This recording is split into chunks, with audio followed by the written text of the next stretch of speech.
ሰላም ለእናንተ ይሁን ውድ ቤተሰቦቼ፣ እንደምን አላችሁ? እንደምን ቆያችሁ? ሁሉ ሰላም፣ ሁሉ መልካም፣ እግዚአብሔር ይመስገን። እኔ ጋር ሁሉም ሰላም ነው፣ ሁሉ መልካም ነው። እግዚአብሔር ስም የተባረከ ይሁን።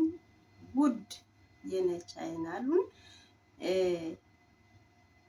እያያችሁ ነካ እያረጋችሁ የለፉ፣ ዝም ብላችሁ አትለፉ። እግዚአብሔር አምላክ ይባርካችሁ ውዶቼ፣ ማሮቼ በእናንተ ይተማመናለሁ። እንግዲህ ከእግዚአብሔር በታች ማለት ነው። በያላችሁበት ቦታ ጌታ እግዚአብሔር ሰላም፣ ፍቅር፣ ጤና ይስጣችሁ እያልኩ ዛሬ የእውነት መጥቻለሁ። ዛሬማ የሚገርም ነገር አንዳንድ ጊዜ እኮ እንደዚህ ፈታ ማለት እኮ ያው አስፈላጊ ነው። ምን ይደረጋል?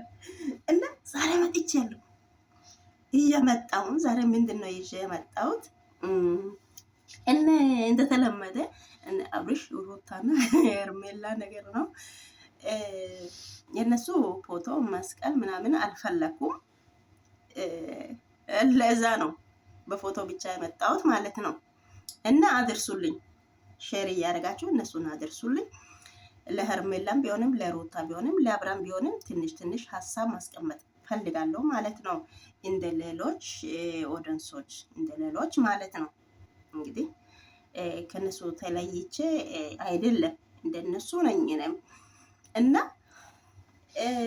እኔ ማለት የፈለኩት ቆይ አብራም፣ በአብራም ልጀምር የሚታይ ነገር ማለት ነው። ቆይ አብራም፣ አንተ ከሄርሜላ ጋር አግብተን ለመኖር ከዚህ በፊት ለካ ሀሳብ አለ አስበሃል ማለት ነው። ደግሞ ሌላው በሩታ ፊት ለልጅቷ ማለት ነው ሩታን አፈቅራታለሁ፣ እወዳታለሁ፣ የልጄ እናት ናት፣ ከሷ ጋር መሆን ይፈልጋለሁ ማለት ለምን አስፈራ? አንተ እኮ አሁን ፊቱ እኮ እንዲሆን ለልጅቷ ያወራው እንዲሆን ምንድን ነው የሚያስፈራ? ደግሞ ማታ ሙሉ እየተጨነቁ እንደዚህ አስቤ ነው የመጣሁት።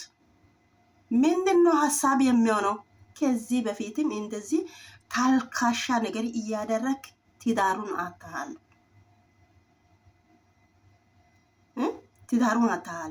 ሩታ እንዴት አንተን እንደምወድ